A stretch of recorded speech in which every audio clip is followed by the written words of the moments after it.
Tuesday morning in October of 1985, a man named Vernon Coltrane drove a black Lincoln Continental down a gravel road in Pratt County, Kansas, with a folder of foreclosure papers on the passenger seat and a small smile on his face that nobody saw, because nobody was watching. He was 47 years old. He was the president of Drover's Heritage Bank in Brookfield, and he was about to take 800 acres of wheat ground from a 32-year-old farmer named Wendell Brackett for $60,000 in unpaid debt. The smile was not cruel. That was the part that mattered. Vernon Coltrane was not a cruel man in the way most people understood cruelty. He did not enjoy what he was about to do. He simply did not believe it was anything other than arithmetic.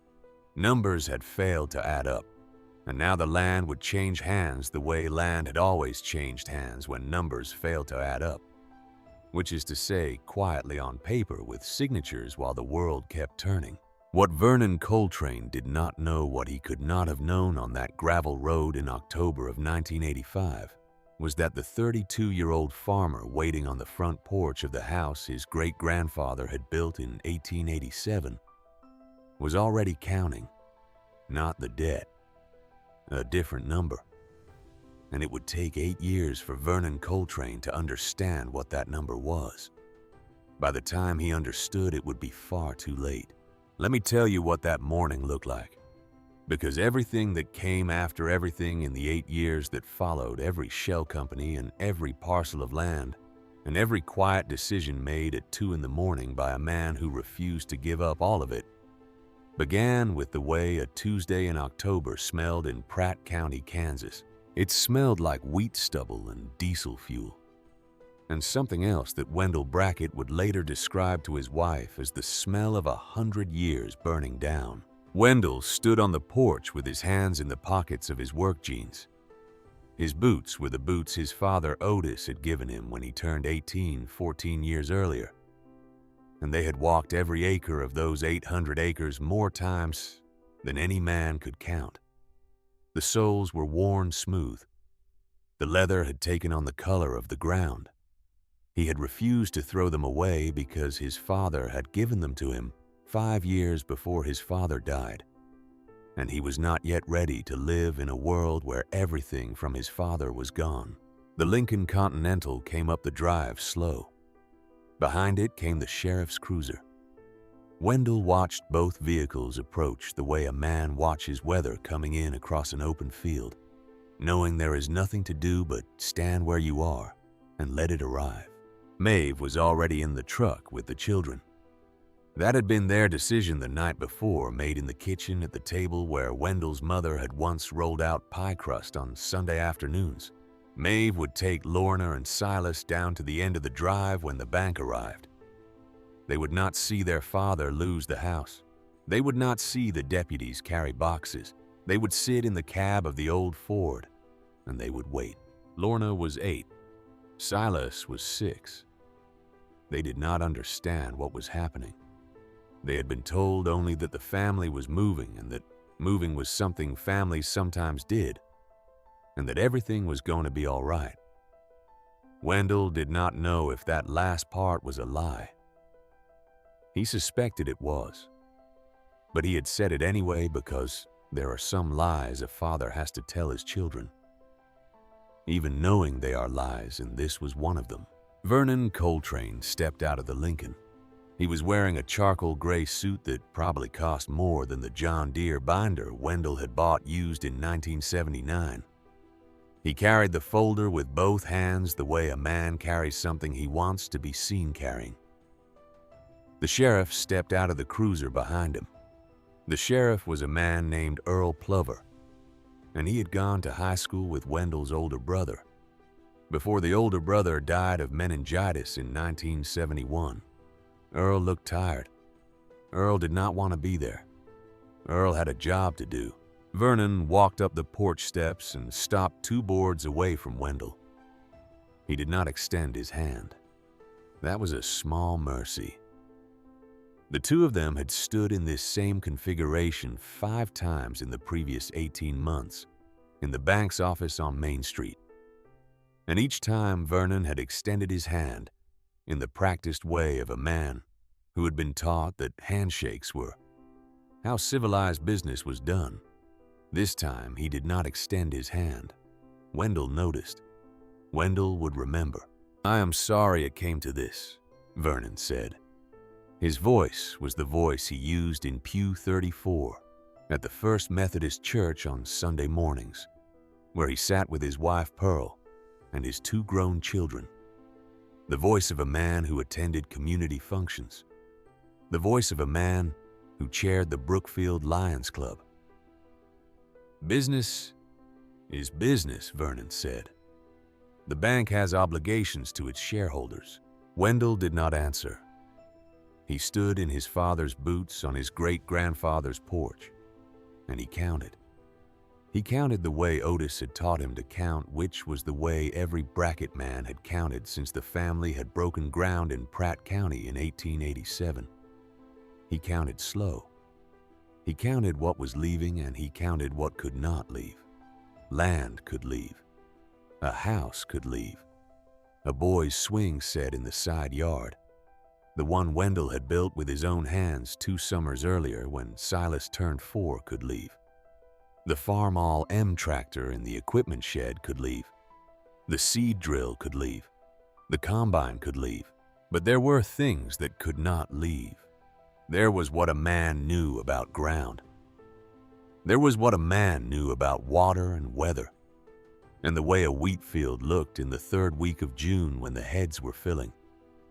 There was a sentence his father had said to him in 1978 when Wendell was 25 years old and standing in the same equipment shed where the Farmall M was sitting now. Otis had been bent over the carburetor of that tractor on a January afternoon, and he had not turned around when he said it.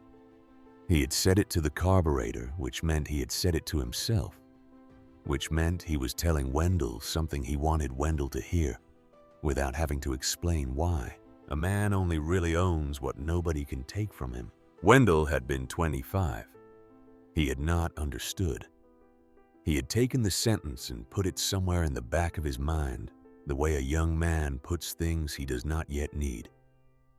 And he had gone back to whatever he was doing. He had forgotten about the sentence for 7 years. He would remember it now. He would remember it again. At 2 o'clock in the morning, 7 nights from now, in a 2-bedroom apartment in Wichita that his wife Maeve had not yet seen. He would remember it again in 1991, sitting alone in the cab of a Peterbilt truck on the edge of a wheat field that was no longer his. And he would remember it a 3rd time in 1998, the year he turned 45, when he would say it himself out loud to a young man named Vernon Coltrane, who had no idea who his father had once been. But on this Tuesday in October of 1985, Wendell did not yet know any of that. He only knew that the sentence had come back to him sitting there in his head behind his eyes, while Vernon Coltrane handed him a folder, and the sheriff stood at the bottom of the steps, and the wind moved through the wheat stubble in the south field where the binder had cut the last crop 6 weeks earlier. Vernon said something else, something about needing him to sign, something about a 30-day window. Wendell did not really hear it. He took the folder. He signed where the deputy showed him to sign. He handed the folder back. He walked off the porch and across the gravel drive to the truck where Maeve was waiting with the children. And he opened the driver's side door, and he climbed in and he started the engine and he drove. Maeve did not say anything.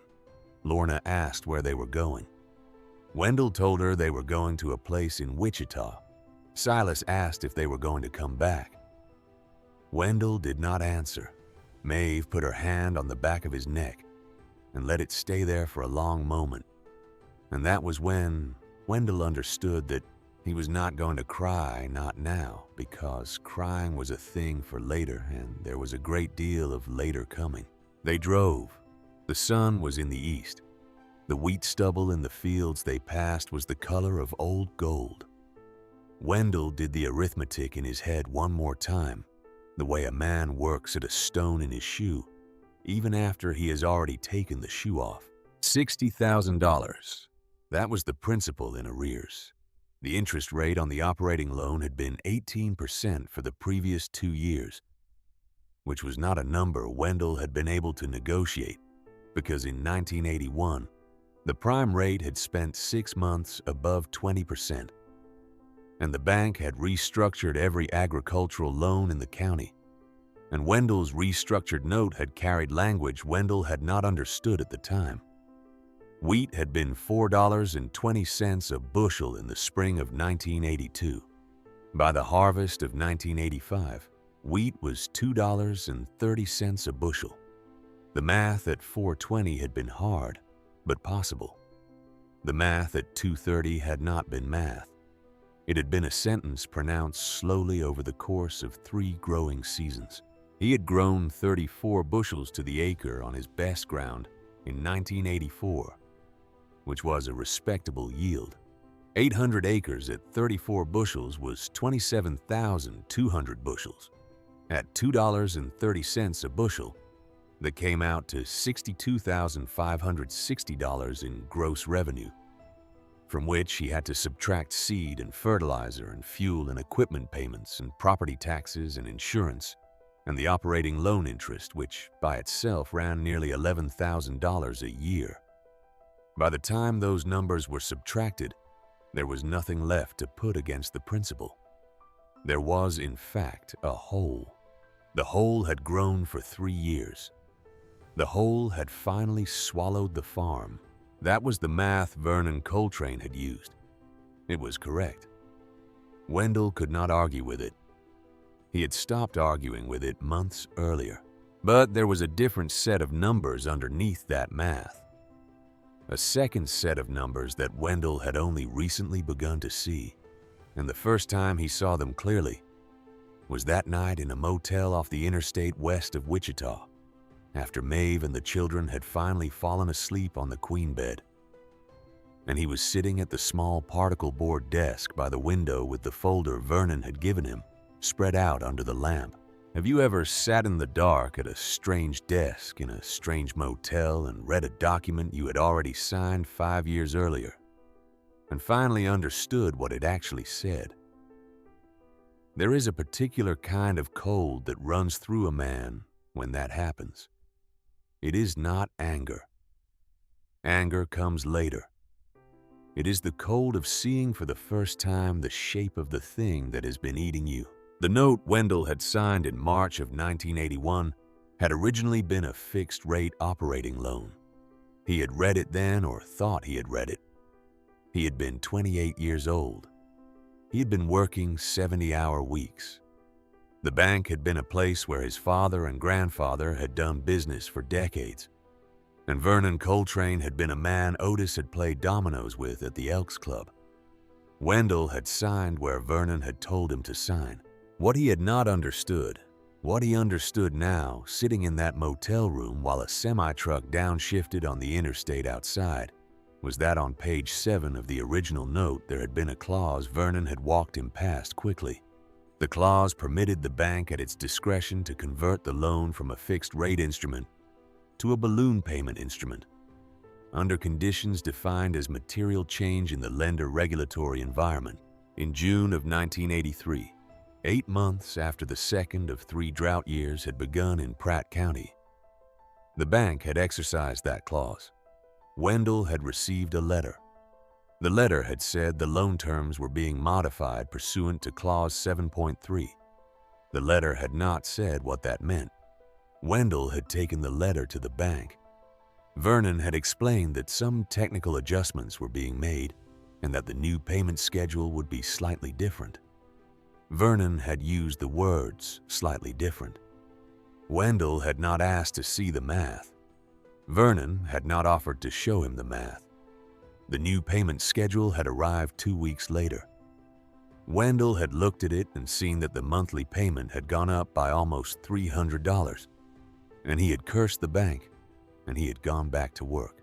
What he had not seen, what he saw now, was that the new schedule contained a balloon payment of $40,000 due at the end of the third year, not amortized, due in a single payment.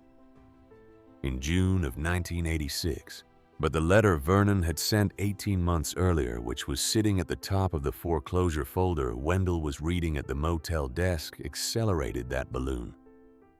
It accelerated it on the basis of what the letter called insufficient performance metrics. It accelerated it to October of 1985, which meant that on the day Wendell had stood on his porch and signed the foreclosure papers, the principal, Vernon Coltrane, had said was $60,000 in arrears, was in fact a balloon payment that had been engineered 3 years earlier to come due at the worst possible moment in a wheat market that any honest banker in Kansas could have seen collapsing. Vernon had not just foreclosed on Wendell Brackett. Vernon had built a chute. He had walked Wendell into it. He had pulled the lever. Wendell sat at that motel desk for a long time. He did not move. The lamp made a small yellow circle on the document. The semi-trucks downshifted on the interstate. Maeve breathed slow on the queen bed behind him. Lorna had her arm thrown over Silas the way she always did when they slept in the same bed, which had not been often and which would now be often for a while. He did not feel rage. That was the strange part.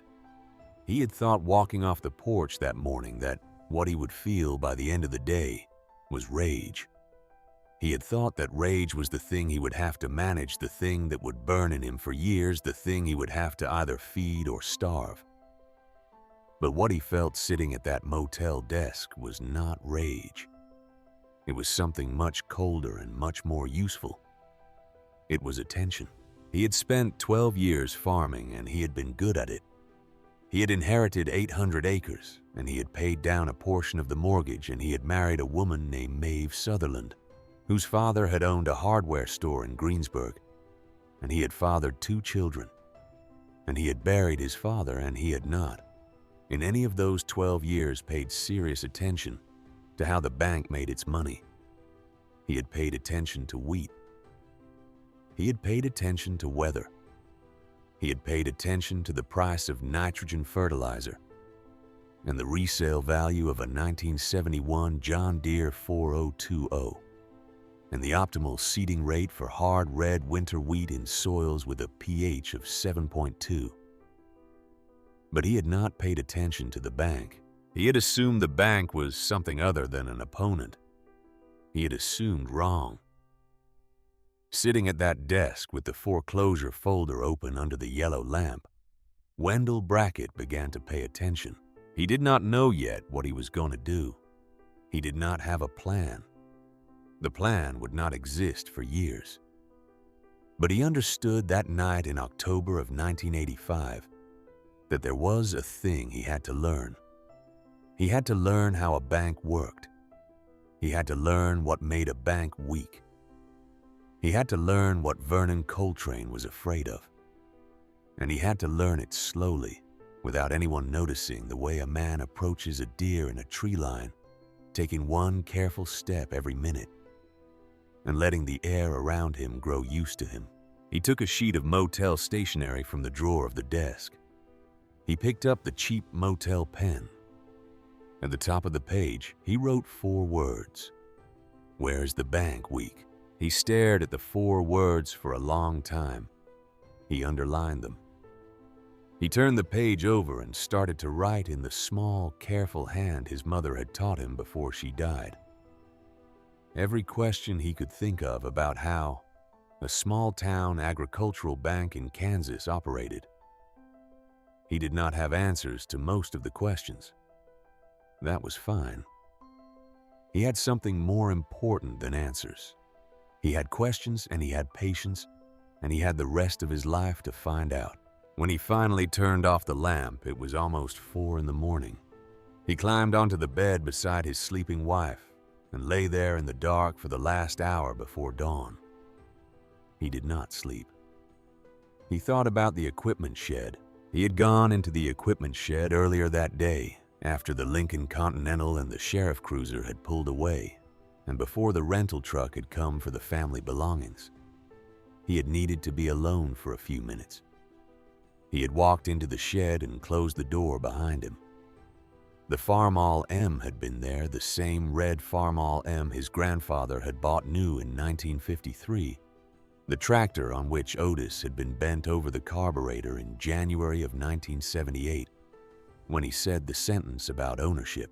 Wendell had stood in front of that tractor. The shed had been cool and dim, and it had smelled of grease and old hay. He had put one hand on the hood of the Farmall. The metal had been cold under his palm. And then, because there was no one to see, he had taken his fist and slammed it down on the hood as hard as he could. He had hit the tractor 3 times. He had split the skin across his knuckles. He had bled into the red paint. And then he had put his forehead against the hood and stood there for the better part of a minute, his whole body shaking. Breathing hard, not crying, but on the close edge of it. That was the only time it ever happened. That was the only time he ever let go. He did not let go again. Not in the 8 years that followed. Not in the small apartment in Wichita, where the 4 of them would live in 3 rooms. Not on the long shifts at the grain elevator. Not in any of the nights when Maeve would put her hand on his back in the dark and feel him not moving and know he was still awake. The Farmall M took the only blow Wendell Brackett threw in 8 years. He did not throw another one. He had walked out of the shed with blood on his knuckles, and he had wiped his hand on the inside of his jacket, and he had gone to the truck where Maeve was waiting with the children, and he had not said a word about what he had done. Now in the motel bed, hours later, his knuckles still ached. The pain was a small, clean reminder. He let it stay. Outside the window, the sky over Wichita was beginning to turn the gray that came before dawn. Somewhere far to the west on 800 acres in Pratt County that no longer belonged to him, the wheat stubble was cold under the same gray sky. The Farmall M was sitting in the equipment shed where he had left it. The shed door was closed. The blood on the hood would dry before anyone came to inventory the equipment for sale. The apartment in Wichita was on the 3rd floor of a brick building 3 blocks off Kellogg Avenue. 2 bedrooms. A kitchen barely big enough for a 4-person table. A living room with a window that looked out at the side of another brick building 12 feet away. The carpet was the color of weak coffee. The walls had been painted over many times in many shades of off-white, and the most recent coat had not entirely covered what was underneath. Maeve walked through the apartment for the first time on a Wednesday morning, carrying a cardboard box that contained their wedding photographs and a casserole dish her mother had given her in 1976. She set the box on the kitchen counter. She did not say anything. She did not cry. She walked from room to room and looked at each room and came back to the kitchen and put both hands flat on the counter and stood there for a long moment with her shoulders very straight. Wendell watched her from the doorway. He understood watching her that he had married a woman he had never fully appreciated until that moment. There are men who marry women they understand from the start. Wendell had not been one of those men. He had married Maeve when he was 23 because she had been the prettiest girl in Greensburg High School 3 years behind him, and because his mother had liked her, and because that was what a young man in Pratt County did. He had spent 9 years thinking he understood her. He had understood maybe a third of her. Standing in the kitchen of the Wichita apartment with both hands on the counter, Maeve Brackett began to teach him the other 2/3. She did not raise her voice. She did not weep. She turned to him and she said only this. She said, "You do whatever you have to do, but do not let your anger become something the children inherit." She said it once. She did not say it again. She did not have to. He carried it with him for 8 years. By the end of the second week, Maeve had a job at a diner on Kellogg called Stokes Family Restaurant. She started as a waitress on the 4 to midnight shift. By the end of the third month, she was running the floor on Friday and Saturday nights. By the end of the year, she was the assistant manager. By the end of 1987, she was the manager. The owner was a man named Buddy Stokes, who had served in Korea, and who recognized in Maeve Brackett the specific gravity of a person who has lost a great deal and is determined to lose nothing more. He paid her a percentage of the dinner receipts on top of her salary. By 1988, she was making more than Wendell. Wendell took a job at the Cargill grain elevator on the south edge of Wichita. He worked 12-hour shifts 6 days a week for $8.15 an hour. The job was the kind of job a young man with no other options took. It was the kind of job that made grown men quit by the end of the first month. The dust was in his lungs. The grain dust in a working elevator settled in the mucous membranes and the lungs and the seams of clothing, and there was no way to keep it out. By the end of his first month at Cargill, Wendell coughed up dark sputum every morning. By the end of his third month, his hands had developed calluses in places that had never had calluses before. He was working at the operations end, loading trucks, climbing the bin ladders, scooping spilled grain. He did not complain. He did not quit. He worked the shifts. He took the overtime when it was offered.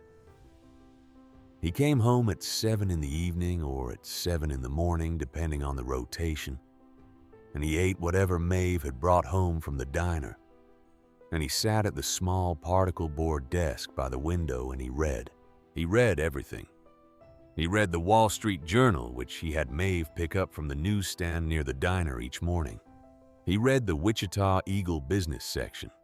He went to the Wichita Public Library on his days off, and he checked out books on banking, on agricultural finance, on commercial real estate, on the savings and loan industry, on regulatory capital requirements. He did not understand most of what he read. That did not stop him. He went back the next week, and he read it again. He read it slowly.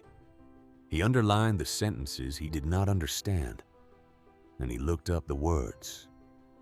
He kept a notebook of what he was learning. The notebook was a yellow legal pad. The first page was the same page he had started in the motel room west of Wichita on the first night. Where is the bank weak? He had not crossed out the question. He had simply added more pages. By the end of the first year, the legal pad was almost full. By the end of the second year, he had filled 3 legal pads, and he had begun to see the shape of things. He had begun to see that an agricultural bank in Kansas in the mid-1980s was not the unbreakable institution his father had taken it to be. He had begun to see that there was a name for what was happening to small banks all over the rural Midwest, and the name was insolvency, and it was coming for many more of them than anyone yet realized. He did not say any of this to Maeve. He did not say it to the children. Lorna and Silas knew their father had once been a farmer and was now a man who worked at a grain elevator. They knew the grain elevator was a place that made his clothes smell like dust and machinery. They knew he was tired most of the time. They did not know what he was reading at the desk by the window after they had gone to bed. Maeve knew. Maeve did not ask. There was an evening in the second autumn in October of 1986, exactly 1 year after the foreclosure, when Wendell came home from a long shift to find Lorna sitting at the kitchen table doing arithmetic homework. She was 9 years old. She had her father's quiet way of looking at a problem before solving it. She was working on a worksheet of subtraction problems, and Wendell sat down across from her and watched her work. After a few minutes, she looked up at him and asked in the particular careful voice of a child who has been thinking about something for a while, whether he was still mad about losing the farm. He thought about how to answer. He took longer than he had ever taken to answer one of his children's questions. Finally, he said no. He was not mad. He was thinking. Lorna nodded the way a 9-year-old nods at a thing she does not entirely understand, but is willing to accept. Then she went back to her worksheet. Wendell sat there at the table for a long time after she had finished her homework and gone to brush her teeth. He thought about what he had told her. He decided that he had not lied. He was thinking. He had been thinking for 1 year. He would think for 7 more. Where's the bank week? That was the question. He did not yet have the full answer. But he was learning that the answer had something to do with a thing called capital adequacy ratio, and a thing called the savings and loan crisis, and a thing called the regulatory thrift industry, and that all 3 of those things were beginning to converge in a way that by the early 1990s was going to crack open the whole rural banking sector of the central United States. He did not know yet that Vernon Coltrane Bank was going to be one of the banks that cracked. He did not know yet that he was going to be the man holding the chisel.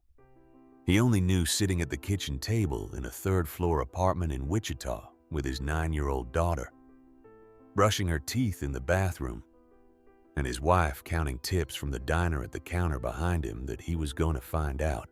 The sentence his father had said to the carburetor of a Farmall M in January of 1978 was beginning finally to make sense to him. A man only really owns what nobody can take from him. He had thought at 25 that the sentence was about land. He understood at 33 that the sentence was about something else. It was about attention. It was about patience. It was about the long, slow accumulation of knowing a thing better than anyone else knew it. Vernon Coltrane had taken the land. He could take a house, and he could take a barn, and he could take a Farmall M and a seed drill and a combine and a swing set. He could take all of it, and he had taken all of it. But there was something he could not take. There was something that had no signature line on the foreclosure folder.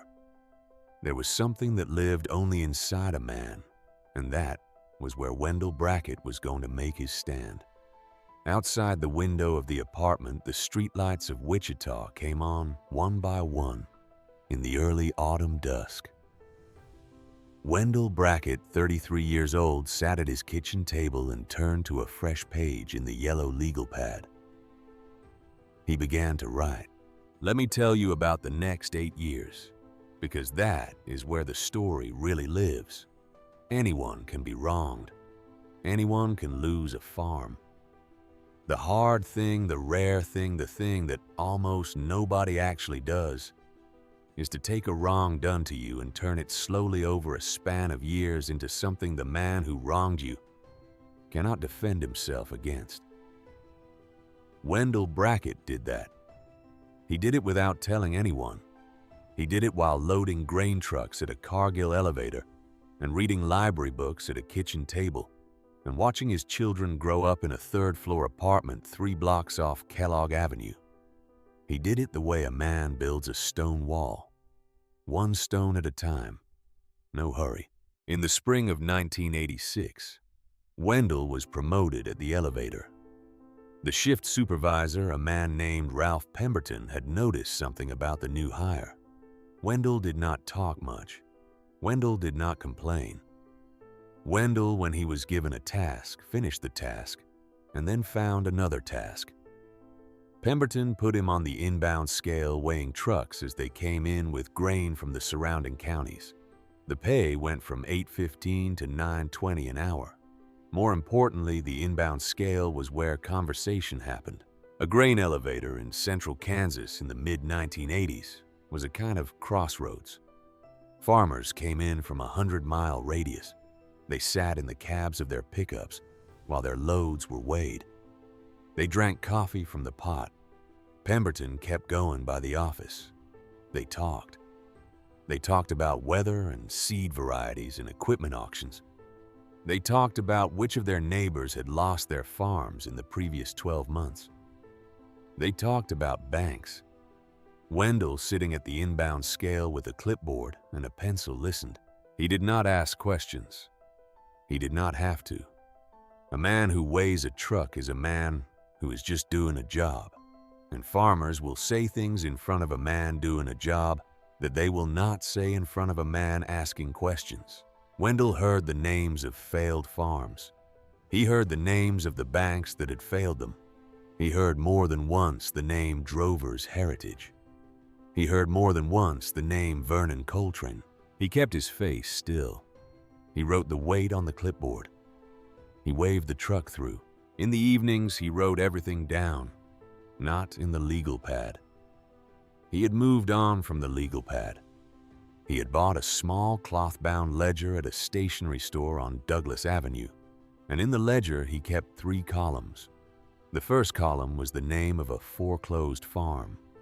The second column was the bank that had foreclosed it. The third column was the buyer if Wendell could find out who the buyer had been. The third column was the hardest to fill, but Wendell had time. He filled it slowly over months by going to the courthouse in whatever county the farm was located in on whatever Saturday he had off, and reading the deed transfers in the public record. By the end of 1987, the ledger had 37 entries. Of those, 28 had been foreclosed by Drover's Heritage Bank. Of those, 24 had been bought eventually after passing through 1 or 2 intermediate buyers by a corporation registered in Topeka under the name Prairie Equity Partners. Wendell sat at the kitchen table in the apartment with the ledger open in front of him on a Sunday afternoon in December of 1987, and he looked at the third column, and he understood very calmly that he had found something. He did not yet know what it was worth. He did not yet know how to use it. But he had found a pattern, and a pattern in a place a man is not supposed to find. One is the kind of thing that in the right hands becomes a key. He closed the ledger. He put it in the bottom drawer of the desk under a stack of seed catalogs Maeve had not asked him why he kept. He went into the kitchen and made coffee for himself and Maeve, who was reading the Sunday paper at the table, and he did not tell her what he had just understood. He would not tell her for another 4 years. In the spring of 1988, he made his first move. He had saved between his elevator wages and Maeve increasing income from Stokes Family Restaurant just over $25,000.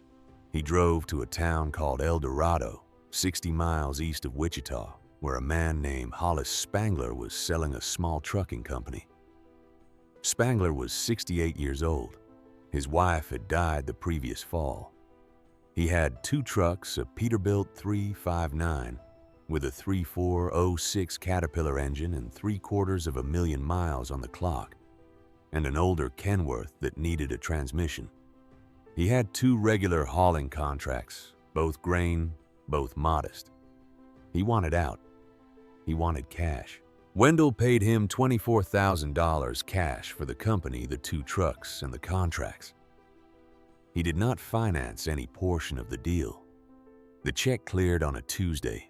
By Wednesday, Wendell had a Kansas Commercial Trucking Authority and a yard fee paid through the end of the year on a half-acre lot off North Hillside in Wichita. He kept his job at the elevator. He drove the Peterbilt himself in the evenings and on weekends.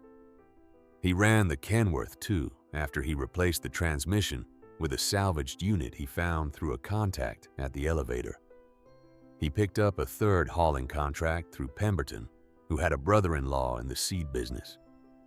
By the end of 1988, the company had 3 trucks running and was clearing $11,000 a year in profit, modest, but his. The company was registered as Brackett Hauling LLC. That was deliberate. He used his own name. There was no need yet to hide. The hiding came later. The hiding started in the fall of 1989, the year Wendell turned 36, and the year Lorna turned 12, and Silas turned 10.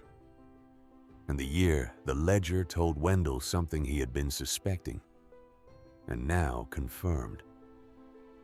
He had spent 2.5 years filling that third column. He had driven on weekends to courthouses in 9 different counties: Greeley, Wichita, Edwards, Stafford, Reno, Pratt, Kiowa, Barber, Comanche. He had pulled the deed records on every farm Drover's Heritage Bank had foreclosed since 1980. He had traced every chain of title. The chain of title was where the truth lived. A bank could not, by Kansas law, hold real estate on its books for more than 5 years after a foreclosure. The bank had to dispose of it. The interesting question was always, dispose of it to whom? Wendell found that the bank disposed of foreclosed farmland in nearly every case to a buyer named Stenmark Investments, which then, within 12 to 18 months, sold the same farmland to Prairie Equity Partners, which then, within another 12 to 18 months, sold the same farmland either to corporate agricultural buyers or to Heartland Consolidated Holdings. Stenmark Investments was registered in Topeka. Wendell drove to Topeka on a Saturday in October of 1989 and walked into the Secretary of State office and pulled the corporate registration. The registered agent was a law firm. The principal officer of the corporation was a man named Garrett Skellern. Wendell wrote the name down. He drove back to Wichita. That night, he sat in the kitchen and he opened the white pages of the Wichita phone book. And he found on page 211 an attorney named Garrett Skellern of the firm Skellern & Yates with offices on Douglas Avenue. He closed the phone book. He thought for a while. He picked up the phone book again. On page 147 in the business listings was the name Coltrane Pearl, listed as a residence in the suburb of Wichita called Eastboro. Coltrane Pearl. Pearl Coltrane was Vernon Coltrane's wife. Wendell put the phone book away. He sat at the table for a long time without moving. The next Saturday, he drove to Eastboro. He did not park. He drove down the street where Pearl Coltrane was listed, and he saw the house, a 2-story brick colonial set back from the road behind a low brick wall, with a circular drive and a 4-car garage. There was a Lincoln Continental in the drive. The same Lincoln Continental. Wendell drove past slowly without slowing too much. He turned at the next corner. He did not come back. A week later, on a Thursday afternoon when he was supposed to be at the elevator, but had taken a personal day, Wendell sat in a coffee shop on Douglas Avenue and watched the entrance of the law firm of Skellern & Yates from a booth by the window. At 11:47 in the morning, a man in a charcoal suit came out of the law firm building across the street and got into a black Lincoln Continental parked at a meter. Wendell knew the car. He knew the driver. Vernon Coltrane drove the Lincoln Continental west on Douglas Avenue. Wendell finished his coffee and paid the bill and walked back to where his pickup was parked 3 blocks away. And he sat behind the wheel of the pickup for a while before starting the engine. He did not need any more proof. Vernon Coltrane was not just the president of Drover's Heritage Bank. Vernon Coltrane was the principal beneficial owner through a chain of intermediate corporations of the company that had bought 24 of the 28 farms his bank had foreclosed in the previous decade. Vernon Coltrane had been foreclosing on farms with one hand and buying them at distressed prices with the other. The bank booked a loss on the foreclosure. The shell company picked up the asset. The shell company sold the asset 18 months later at market value.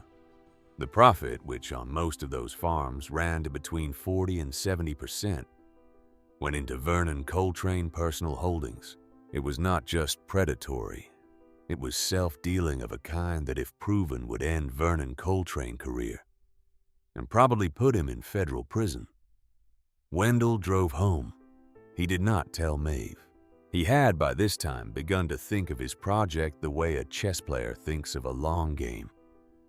He could end Vernon Coltrane's career immediately by walking into the office of the comptroller of the currency in Kansas City with the ledger and the deed records and the registered agent filings.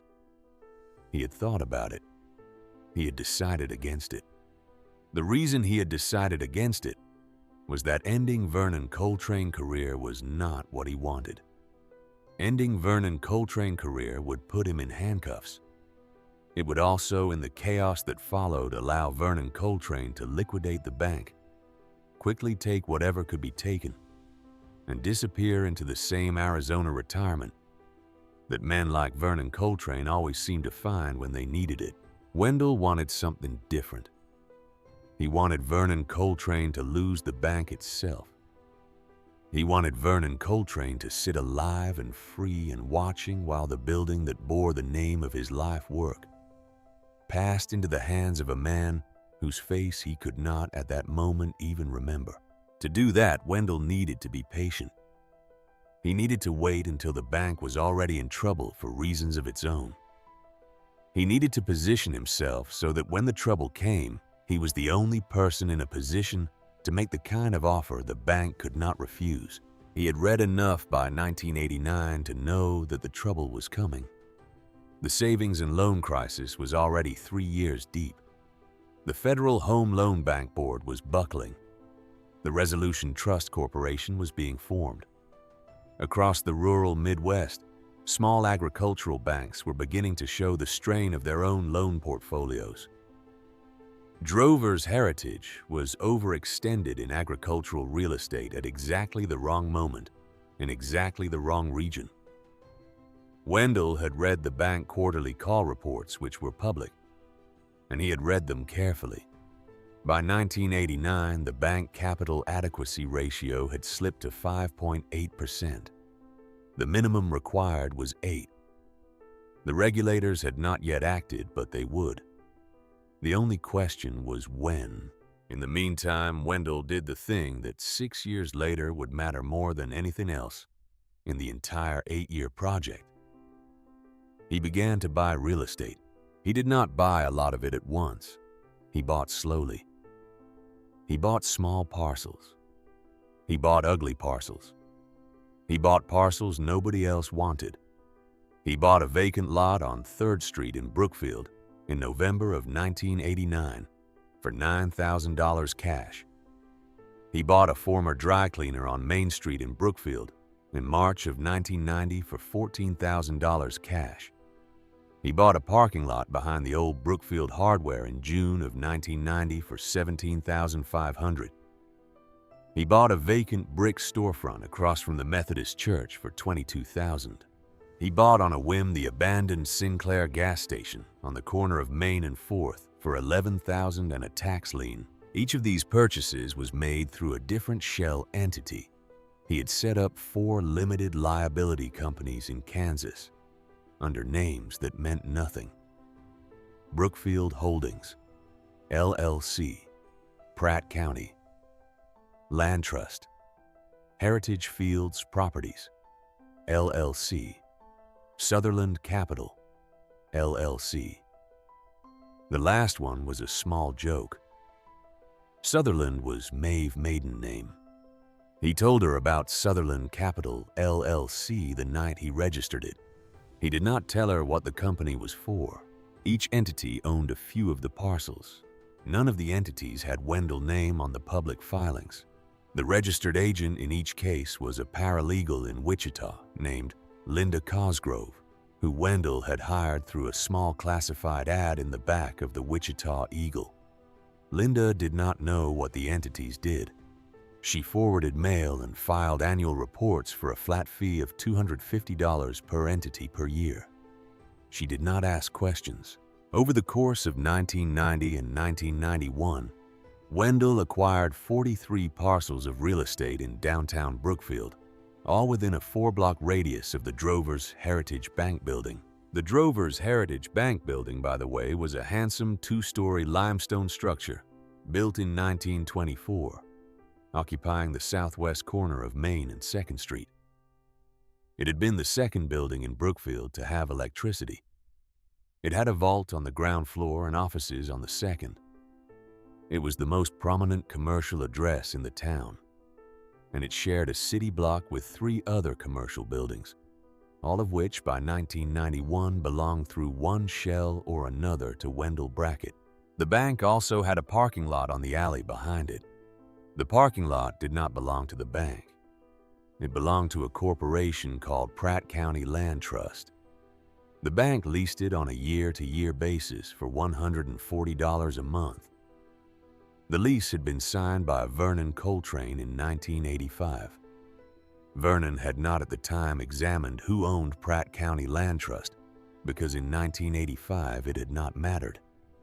By 1991, the parking lot was the only off-street parking the bank had access to, and the lease was due to expire on the last day of December 1992. Wendell did not raise the rent. He did not change the terms. He did not give Vernon any reason to look. Vernon Coltrane went on signing the same $140 a month check which got mailed to a post office box in Wichita and deposited into an account at a different bank where it was promptly transferred out and used to pay the property tax on the lot. There was a Wednesday in October of 1990, exactly 5 years after the foreclosure, when Wendell drove to Brookfield by himself. He had not been back since the day of the foreclosure. Maeve had been back twice, once for her uncle's funeral, and once to visit a cousin. Lorna and Silas had not been back at all. Wendell had decided in the second year that he would not return until he had a reason to. The reason was a small one. His great-uncle Tillman, his father's older brother, had died, and Wendell was driving up for the funeral. The funeral was at the First Methodist Church on Spruce Street. Wendell wore a dark suit he had bought at a Sears in Wichita the previous winter for $89. Maeve sat beside him in the pew. Lorna and Silas were back in Wichita with the Stokes family for the day. The pew was the third from the front on the left. Wendell sat through the eulogy and through the hymn his uncle had asked for, which was, "Shall we gather at the river?" And at the end of the service, he stood up to file out with the congregation. Vernon Coltrane was 4 pews behind him on the right. Pearl Coltrane was sitting beside Vernon. Vernon was wearing the same charcoal suit, or a slightly newer version of the same charcoal suit. He had aged a little. His hair, which had been gray in 1985, was now closer to white. Otherwise, he looked the same. The aisle was narrow. The 2 men passed within 4 feet of each other. Vernon nodded politely the way a man nods to a stranger at a small-town funeral. He did not break stride. He did not look twice. There was no flicker of recognition in his face.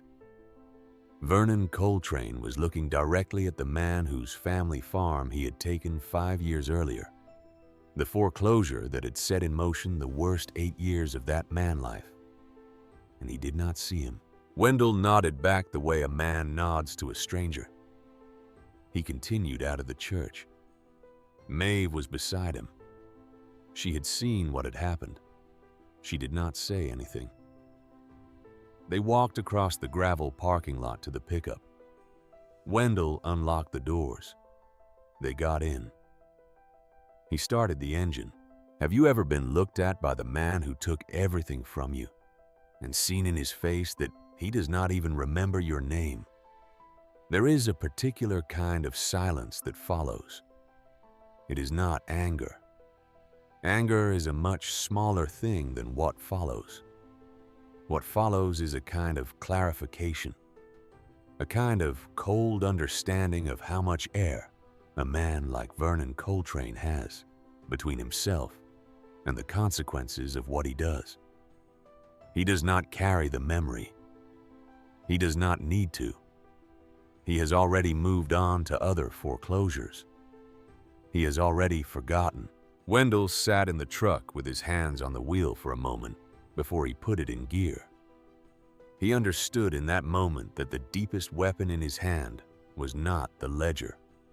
It was not the deeds. It was not the 43 parcels of real estate. The deepest weapon was that Vernon Coltrane did not know he existed. Vernon Coltrane had no defense against a man who had chosen deliberately to remain invisible until he was ready not to be. He drove out of Brookfield. Maeve put her hand on the back of his neck. Neither of them said anything for the first 10 miles. Then Maeve said quietly, almost to the windshield, "You have to be careful, Wendell. Whatever you are doing, you have to be careful." He looked at her. She was looking straight ahead. "I am," he said. "I do not mean careful with the money," she said. "I mean careful with yourself." He did not answer that. They drove the rest of the way home in silence. That conversation, the half-conversation in the truck after Tillman's funeral, was the first time Maeve had said anything that suggested she knew the project was bigger than she had been told. Wendell understood that she had figured out more than he thought. He understood that she had known for a long time and had chosen not to ask. He understood that she would eventually ask. He understood that when she asked, he would have to tell her the truth. The truth came out 14 months later in February of 1991, on a cold Sunday afternoon in the Wichita apartment, while Lorna and Silas were at a friend house, and Wendell and Maeve were alone in the kitchen. Maeve had been doing the books for Brackett Hauling, which by 1991 had grown to 7 trucks. She had also more recently begun to ask Wendell where the rest of the money was going. There was money the trucking company was earning that was not staying in the trucking company accounts. There was money that was going somewhere else. Wendell had been moving it for almost 2 years through his own personal account and out into the various LLC accounts that owned the Brookfield real estate. And Maeve, who balanced the household checkbook every month, had noticed. She set the ledger and the bank statements down on the kitchen table on that Sunday afternoon. And she said plainly without any heat, "I want to know what you are doing." So he told her. He told her everything. He started with the night in the motel room west of Wichita and the foreclosure folder under the lamp. He told her about the legal pads and the library books. He told her about the inbound scale at the elevator. He told her about the courthouses and the deed records. He told her about Garrett Skellern and Stenmark Investments and Prairie Equity Partners. He told her about Vernon Coltrane's self-dealing. He told her about the 43 parcels in Brookfield. He told her about the parking lot lease that expired in 22 months. He told her about the falling capital adequacy ratio and the regulators who would eventually force the bank into a corner. He told her how much money he had spent. By February of 1991, he had spent $416,000 on Brookfield real estate, almost all of it earned through Brackett Hauling, and a small inheritance Maeve had received when her father died in 1989. He had spent it without telling her. He had spent it knowing that if his plan failed, the family would lose almost everything they had built since the foreclosure. He did not justify it. He did not soften it. He laid it out the way a man lays out a hand of cards at a poker table when he has decided to call. Maeve listened. She did not interrupt. She did not raise her voice. When he was finished, she sat for a long time with her hands flat on the table on either side of the ledger, the way she had stood in the kitchen of the apartment that first morning with both hands on the counter. Then she said, "You are turning into him." It was the worst thing she had ever said to him. Worse than anything they had ever said to each other. In 9 years of marriage. And now 13 years of marriage. Worse because she said it without anger. She said it the way a doctor tells a patient something the patient does not want to hear. Wendell did not answer right away. He sat across from her and he looked at the ledger. And he tried to find a place inside himself where what she had said was not true. He could not find such a place. He recognized as she said it that there was a version of what he had been doing that was simply Vernon Coltrane in reverse. A man manipulating shell companies in order to seize a building that another man depended on. The mechanism was the same. The patience was the same. Only the target was different. He stood up from the table. He walked into the small living room. He stood at the window for a while, looking down at the street. He came back into the kitchen. Then he did something he had not done in 5.5 years. He picked up his coat and he walked out of the apartment without saying where he was going. He went down the 3 flights of stairs and out onto Kellogg Avenue, and he got into the Peterbilt 359, which was parked at the curb, because he had brought it home from the yard the night before for an oil change. He started the engine. He drove west out of Wichita on the interstate. He drove for 2.5 hours into the dark until he was within 10 miles of the 800 acres he no longer owned. He pulled the Peterbilt off onto a county road and parked at a fence line beside a stubble field that had been his father's wheat ground 40 years earlier. He shut off the engine. The cab was warm. The night outside was very cold. He sat in the cab and he listened to the engine tick as it cooled. He thought about Maeve. He thought about what she had said. He thought for the first time in 5.5 years about whether he had been wrong about all of it. And then, sitting in that cab, he thought about his father.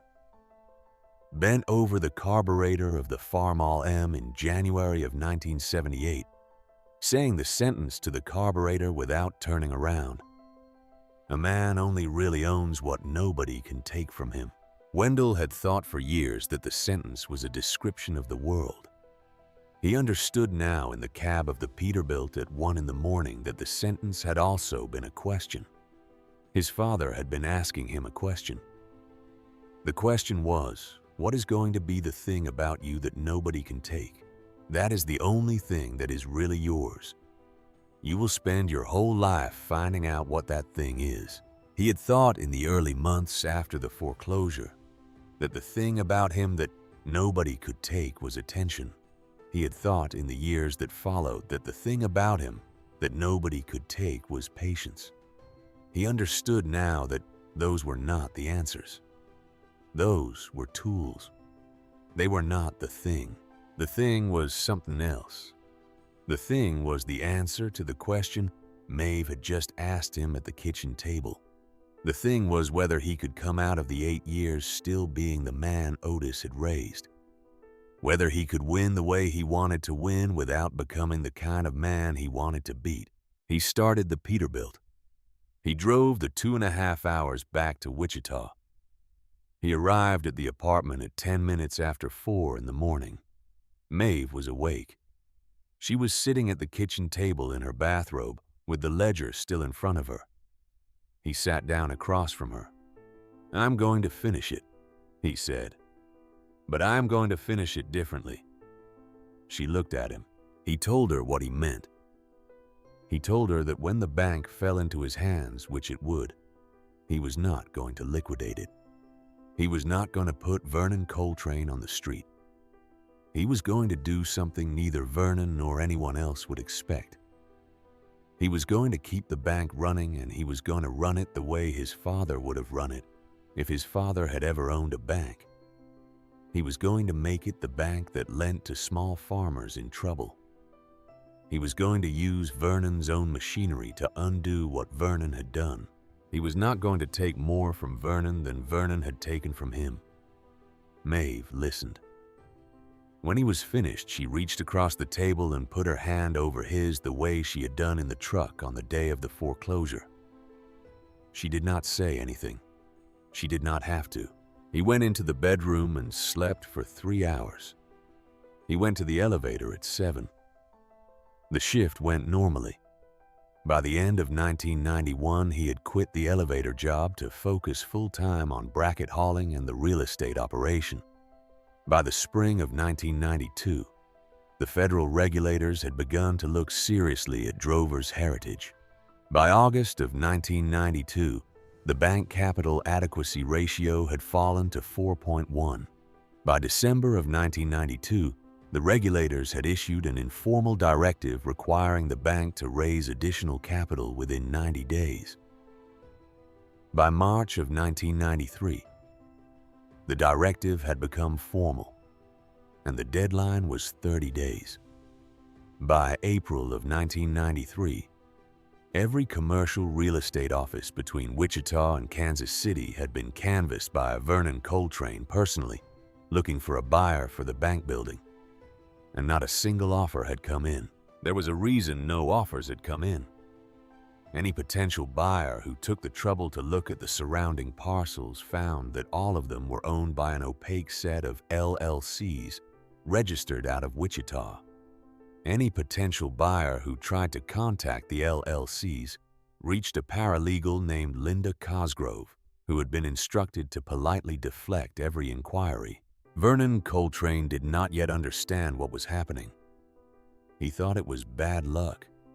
He thought the market had simply turned against him. He spent the last week of April making phone calls. He spent the first week of May driving to Wichita and Topeka and Kansas City to meet with potential investors in person. None of them would commit. The deadline was 9 days away. On the morning of Tuesday, the 11th of May, 1993, an attorney representing an entity called Brookfield Holdings LLC walked into Vernon's office at Drover's Heritage Bank with a written offer to purchase the bank building and its operating charter for $1,800,000 cash, structured as a 30-day close. Vernon Coltrane did not know who Brookfield Holdings LLC was, but the offer would satisfy the regulators. The offer would save the institution. The offer was the only offer he had. He told the attorney he would have an answer by Friday. The attorney nodded politely. The attorney walked out of the building. The attorney drove back to Wichita and reported by phone to a man waiting in the office of Brackett Hauling on North Hillside. Wendell Brackett, 40 years old, sat at his desk and listened. When the attorney was finished talking, Wendell thanked him quietly and hung up the phone. He sat for a moment without moving. Then he opened the bottom drawer of the desk and took out the cloth-bound ledger he had been keeping since 1986. He turned to a fresh page. At the top of the page, he wrote the date. Below the date, he wrote a single sentence: "It is time." The closing was set for 10 in the morning on the second Tuesday in June of 1993. The location was the conference room of a law firm called Mervyn and Hoist on the 11th floor of a building in downtown Wichita with a view east across the Arkansas River. Vernon Coltrane drove down from Brookfield by himself in the Lincoln Continental, which by that point had 140,000 miles on it, and a slow leak in the rear passenger tire that he had been meaning to fix for 2 months. He parked in the underground garage. He took the elevator up to the 11th floor. He gave his name to the receptionist. He sat in the waiting area for 11 minutes with a paper cup of coffee in his hand that he did not drink. He had aged a great deal in the previous 30 days. The skin under his eyes had gone slack, the way the skin under a man's eyes goes when the man has not been sleeping. His shoulders, which had carried the suit jacket squarely for 30 years, did not quite carry it squarely anymore. He had lost 6 or 7 pounds. He had not eaten breakfast. He was going to sign over the bank his father had bought a controlling interest in 1958, and which he himself had run since 1976. And he was going to sign it over to a stranger represented by a Wichita attorney named Boyd Mervyn. And there was nothing he could do about it, because the alternative was that the federal regulators would seize the bank on Friday. The receptionist called his name. He stood. He walked to the conference room. The conference room was long and narrow with a polished walnut table down the middle and 12 leather chairs around it. There were 5 people already in the room.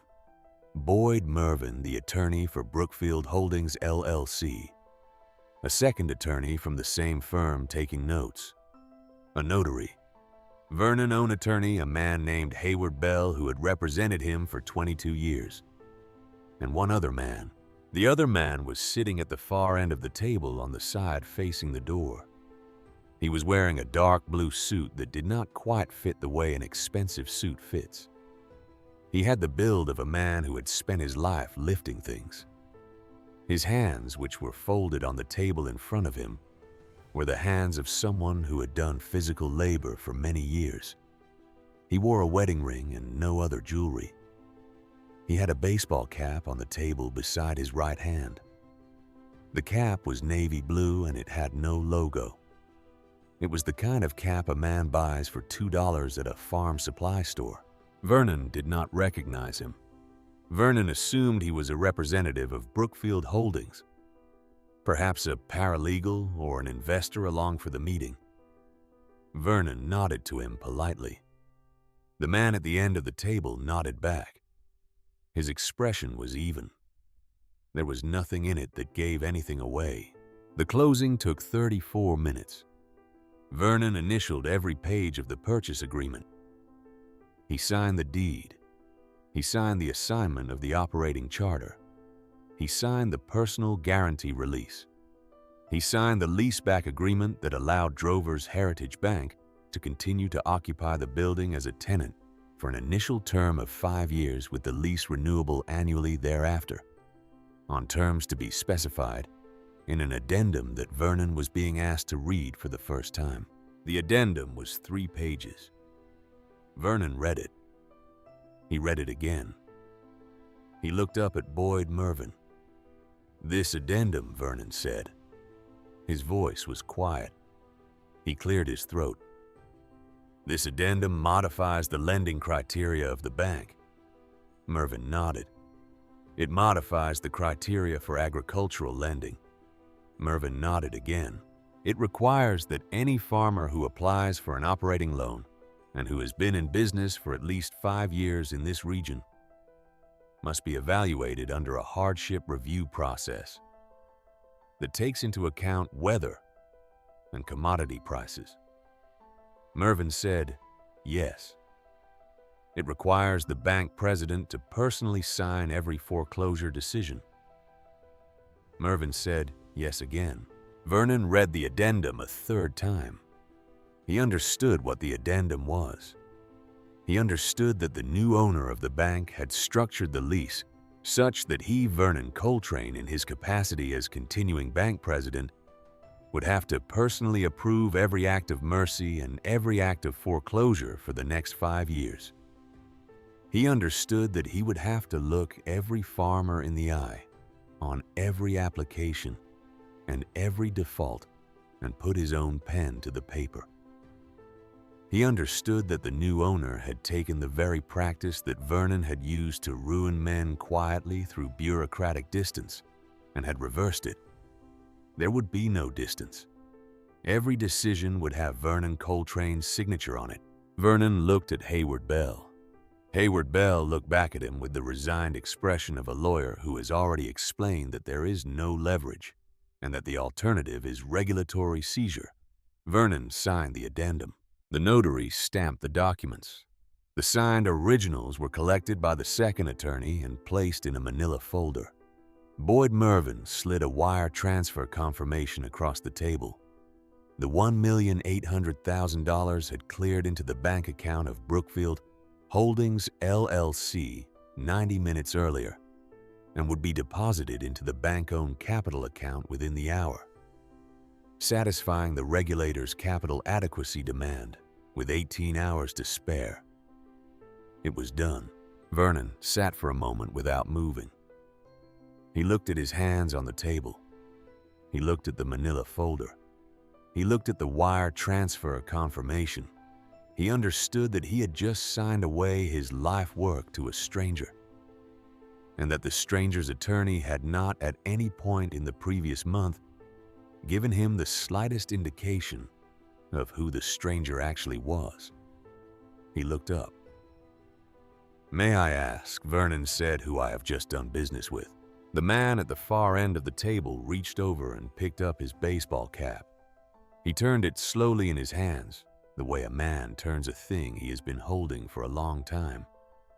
Then he put the cap on his head, and then he took it off again, and then he set it back down on the table. He looked at Vernon. The look was not hostile. The look was not satisfied. The look was something quieter than either of those. The look was the look of a man who has been carrying a weight for 8 years and has just set it down.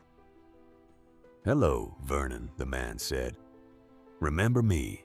Vernon Coltrane did not remember him for the better part of 3 full seconds. In those 3 seconds, Vernon went through the file of every person he had foreclosed, on every person he had denied a loan to every person he had dealt with in any capacity over the previous decade. The face across the table was not in any of those files. The face across the table was a face Vernon had seen and forgotten. The face across the table was a face Vernon had walked past at his own great-uncle funeral 3 years earlier, in the 3rd pew of First Methodist Church in Brookfield, and had nodded to politely and had not registered. In the 4th second, Vernon remembered. His face changed. It did not change quickly.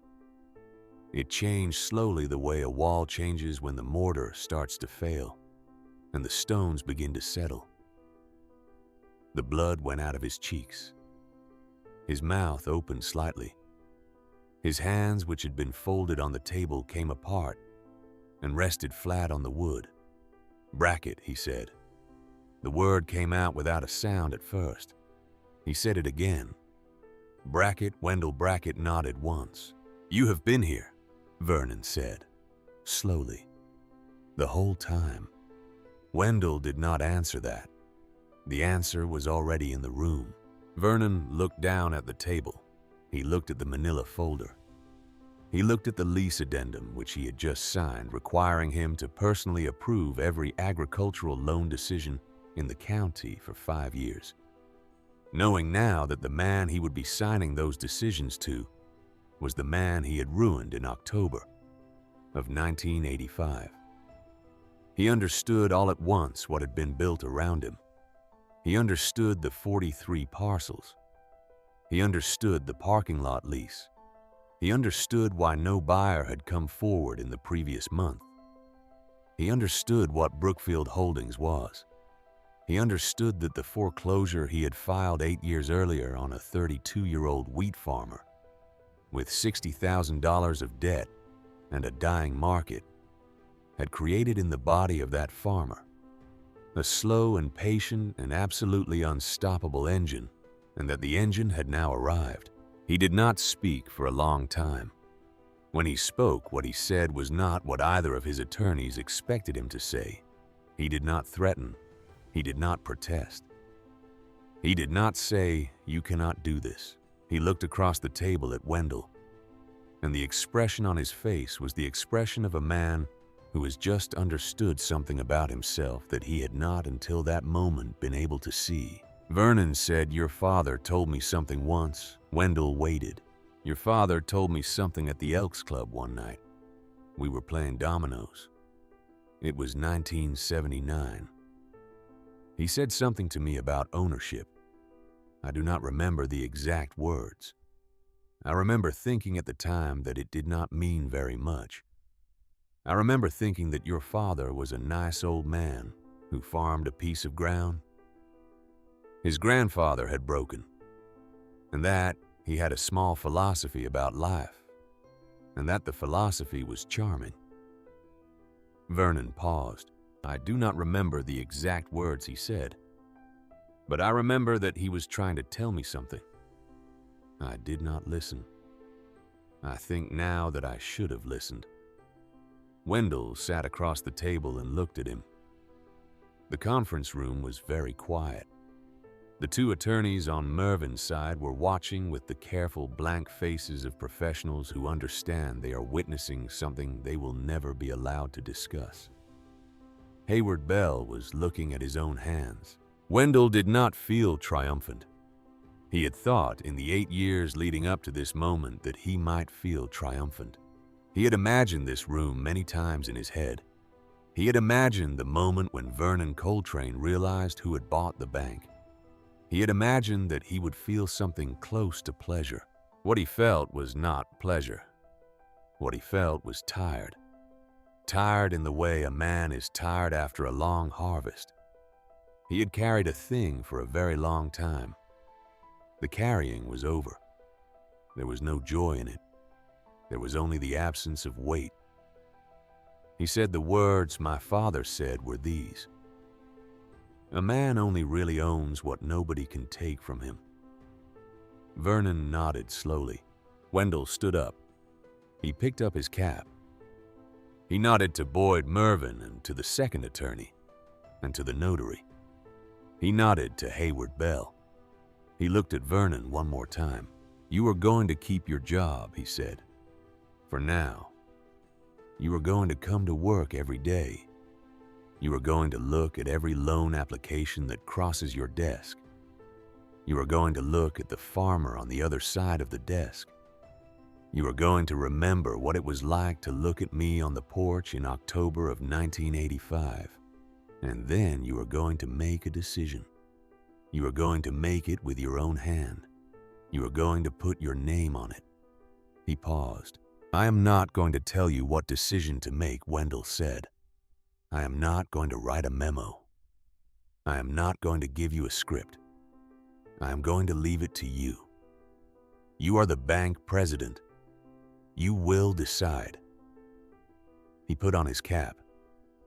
"Welcome to being a tenant," Wendell said. "I think you will find it teaches you things." He walked out of the conference room. He took the elevator down to the lobby. He walked through the lobby and out to the parking garage. He got into his pickup, which was the same 1979 Ford F-250 he had owned since the year before the foreclosure, and he sat behind the wheel for a moment without starting the engine. Then he started the engine and drove home. He did not tell Maeve immediately what had happened. He came up the 3 flights of stairs in the late afternoon. He set his cap on the hook by the door. He went into the small living room. Maeve was at the kitchen table with the books for Brackett hauling open in front of her. Lorna was in her bedroom doing homework. Silas was at a friend's house. Maeve looked up at him. He did not say anything. He just stood in the doorway.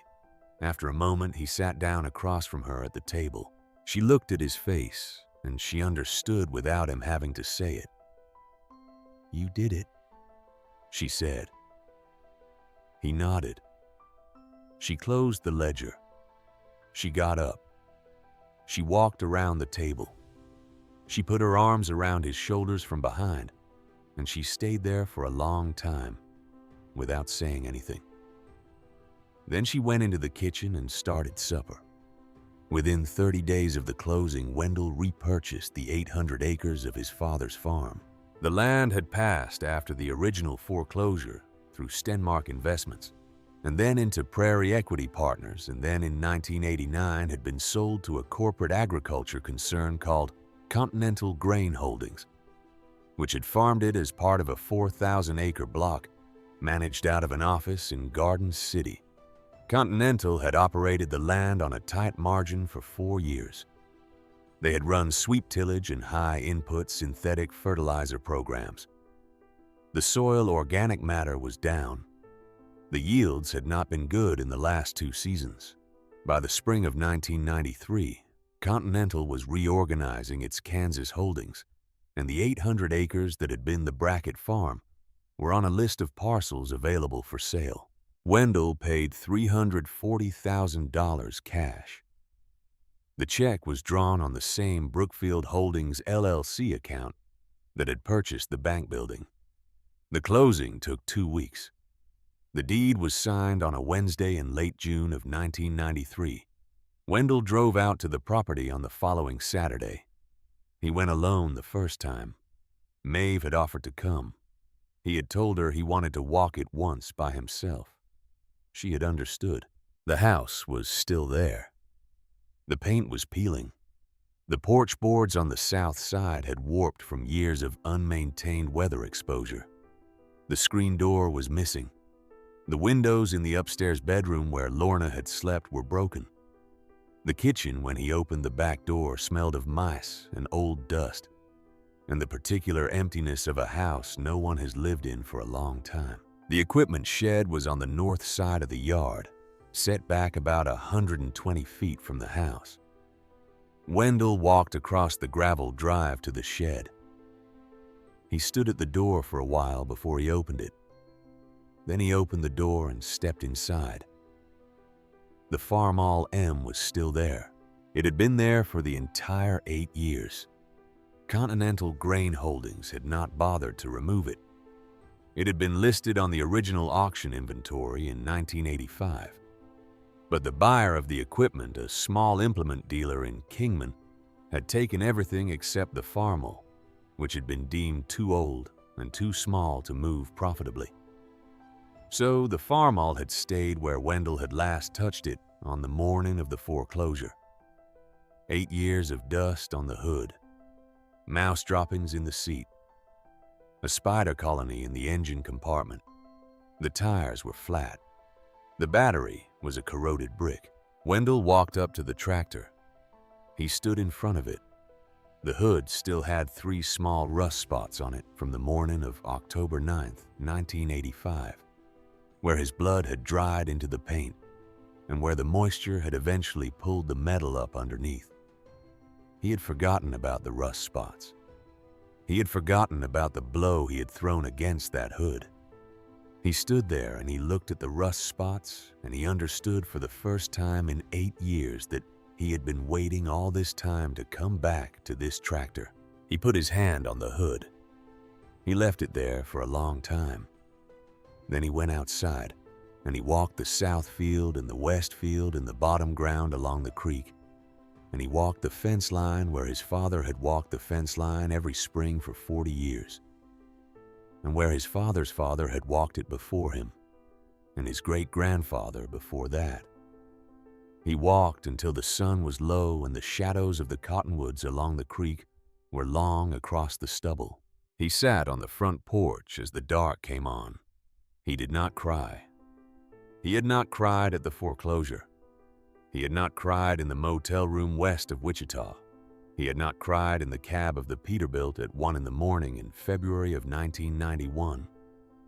He did not cry now, but he sat on the front porch of the house his great-grandfather had built in 1887. And he watched the light go out of the west, and he understood that he had come home. He drove back to Wichita that night. The next morning, he and Maeve and the children loaded up the Ford, and they drove to Brookfield together. Lorna was 16. Silas was 14. Both of them stood on the front porch of the house and looked around, with the strange half-memory of children who were once told a place was theirs, and have spent 8 years assuming the place was no longer real. Lorna walked into the kitchen.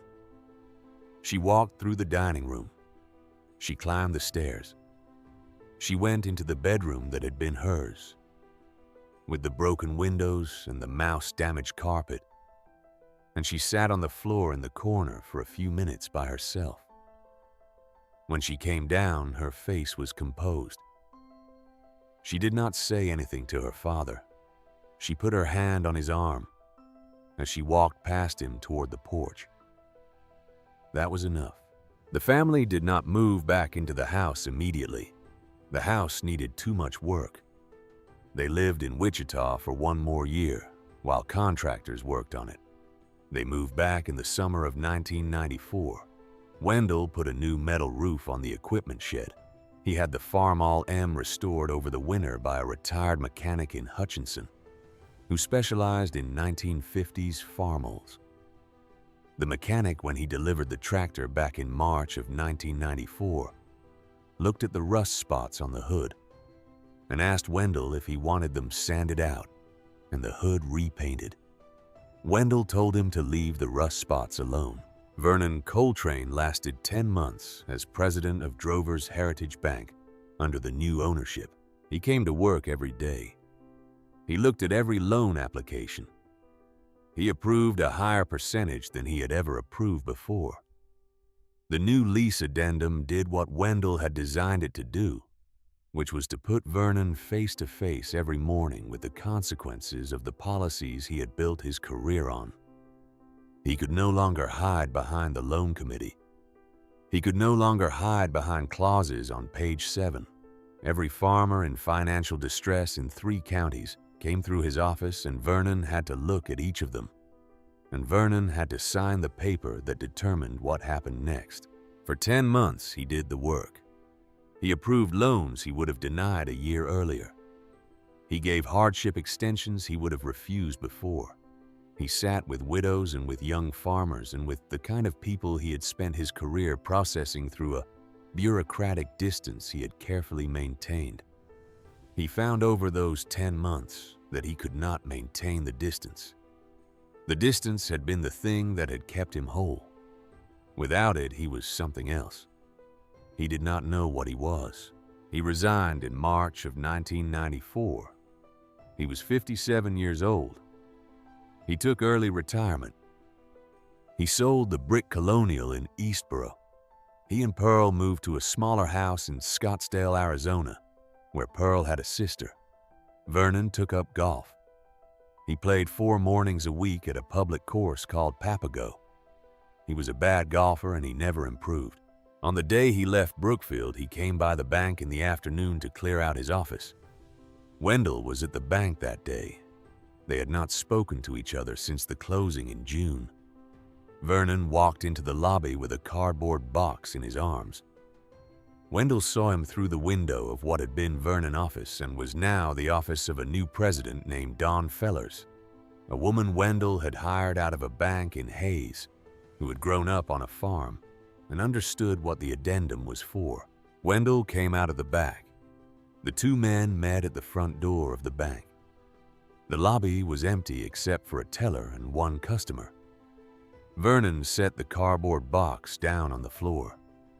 "Your father," Vernon said, quietly, "I want you to know that I remember what your father said to me at the Elks Club in 1979. Wendell waited. He said a man only really owns what nobody can take from him. Yes, Wendell said. I did not understand it. Then, Vernon said, I understand it now. Wendell nodded once. Vernon picked up the cardboard box. He walked out of the bank. He walked across Main Street to the Lincoln Continental. He put the cardboard box in the trunk. He drove south out of Brookfield on US 54. By the time he reached the city limits, the bank building was no longer visible in the rear view mirror. He did not look back. He never returned to Brookfield. He died in Scottsdale in 2003 of a heart attack at the age of 67. The obituary in the Wichita Eagle ran 4 short paragraphs and did not mention the bank. 5 years later, in the fall of 1998, a young man walked into the lobby of Drover's Heritage Bank and asked to see Wendell Brackett. The young man was 26 years old. He was wearing a clean denim shirt and clean jeans and work boots that had been recently polished. He had a folder under one arm. He gave his name to the receptionist as Vernon Coltrane. The receptionist hesitated. She looked at the name on her notepad. She looked up at the young man. She said she would see if Mr. Brackett was available. Wendell came out to the lobby a few minutes later. He saw the young man. He saw the resemblance, which was not strong, but was there around the eyes and across the line of the jewel. He invited the young man into his office. He closed the door. Vernon Coltrane sat across the desk from Wendell with the folder in his lap. He explained plainly who he was. He was Vernon Coltrane and Pearl Coltrane's younger son. He had grown up in Brookfield. He had been 12 years old when his father had foreclosed on the Brackett farm. He had not known about the foreclosure at the time. He had learned about it slowly over years in fragments and had finally understood the full story only after his father retired. and they had moved to Arizona. He had stayed in Kansas. He had gone to Kansas State University and earned a degree in agricultural economics and then a master's in agricultural finance. He had spent 4 years working at a bank in Salina. He had recently married. He and his wife wanted to come back to this part of the state. He had heard through people he knew that Drover's Heritage was hiring a new commercial agricultural loan officer. He had submitted an application through the standard channels 3 weeks earlier. He had not heard back. He understood why. He had come today not to lobby for the position. He had come to clear the air. He set the folder on the desk between them. He did not open it. "I know who I am," Roan said. "I know who my father was. I know what he did to your family. I am not asking you to give me a job because of who I am. I'm asking you to throw out my application without prejudice and consider me strictly on the merits of the resume." He paused. Wendell looked at him for a long time. He looked at the folder. He looked at the young man face. He saw in the young man face a thing that was not in Vernon face.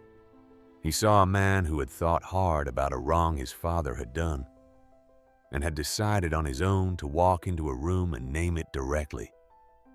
That was not nothing. That was, in fact, something quite specific. Wendell pushed the folder back across the desk. "I read your application 3 weeks ago," Wendell said. "I have already approved it. You start on the 1st of October. The salary is what was posted. You will report to Dawn Fellers. She has been told." Vernon Coltrane sat very still for a moment. Then he said why. Wendell sat back in his chair. He looked out the window at Main Street. He looked at the limestone of the building across the street, which he also owned. He looked back at the young man. "My father told me a thing once," Wendell said. "He said a man only really owns what nobody can take from him." I have spent 45 years figuring out what that sentence meant. I think I finally know. "What does it mean?" Rowan asked. "It means that what a man owns is what he chooses to do with what has happened to him," Wendell said. "It means that bitterness will take everything. It means that the only way to keep the thing your father did from owning the rest of your life is to refuse to let it own the rest of your life. Your father took 800 acres from me. I do not have to take a career from his son. That is mine to choose." He paused. "I am not doing you a favor," Wendell said. "I read your resume. You are the most qualified candidate we interviewed. Dawn Fellers wanted to hire you the day she read your application. She came to me because she knew the name. I told her to hire you. The decision was made before you walked in this office." "Then why did you let me come in?" Roan said. "Because you needed to say what you came in to say," Wendell said. "And I needed to hear it." Vernon Coltrane sat for a long moment. Then he stood up. He extended his hand across the desk. Wendell stood and took it. They shook. "I will see you on the 1st of October," Wendell said. "Yes, sir," Rowan said. He turned and walked out of the office. Wendell sat back down at his desk. He did not move for a while. Outside the window, the autumn light came down at the angle it always came down in late September in Kansas. Low and gold and clean, and the leaves on the cottonwoods along Main Street had not yet started to turn, but were beginning to think about it. Wendell looked at the light, and he thought about his father in the equipment shed in January of 1978, bent over the carburetor of a Farmall M, saying a sentence to himself without turning around. He thought about Vernon Coltrane in the conference room in Wichita in June of 1993, pale and slack and saying Brackett twice. He thought about Maeve in the kitchen in February of 1991, telling him he was turning into him. He thought about the rust spots on the hood of the Farmall. He stood up and walked to the window and looked down at the street. Across the street on the bench in front of the hardware store he also owned, an old man was sitting in the sun with a cup of coffee. The old man was someone Wendell did not recognize. The old man was just an old man sitting in the autumn sun with a cup of coffee on a bench in a small town in Kansas. Wendell watched him for a while. Then he turned away from the window and went back to his desk and picked up the next file in the stack. The Brackett farm in the years after Wendell moved back returned to wheat. Lorna graduated from law school at the University of Kansas in 2000. She practiced agricultural law for 30 years. Silas earned his degree from Kansas State and came back to manage the farm and a small grain trucking operation he had built out of what remained of Brackett hauling. Maeve continued to keep the books.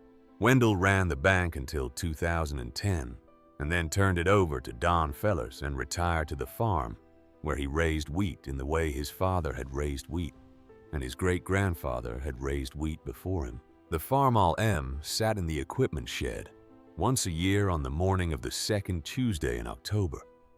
Wendell walked out to the shed by himself. He opened the door. He stepped inside. He walked up to the tractor. He put his hand on the rust spots on the hood, and he stood there for a while. Then he closed the door and walked back to the house. Patience is not the absence of pain. Patience is what a man does with the pain when he has it. Patience is the slow building in the dark of a thing that becomes visible only in the moment it is no longer needed. The man who took the farm from Wendell Brackett did not understand any of this. The man who took the farm from Wendell Brackett spent the last decade of his life on a bad public golf course in Arizona, trying not to think about a sentence Otis Brackett had said to him at the Elks Club in 1979. The man whose farm had been taken sat on his own porch in his own evening on his own land and watched the light go out of the west the way his father had watched it and his father before him. He had everything he had lost. He had built it back without becoming the man who had taken it. That was the only victory that mattered. That was what his father had been trying to tell him in the equipment shed in 1978, when Wendell had been 25 years old and not yet ready to hear it. A man only really owns what nobody can take from him. He had spent 45 years understanding that sentence. He understood it now. He understood that the thing nobody could take was not the land. It was the choice of who to be while you were losing it, and the choice of who to be while you were getting it back. The wheat came up in October. The frost came in November. The snow came in January. The thaw came in March. The seed went in the ground again in the spring. The wheel turned.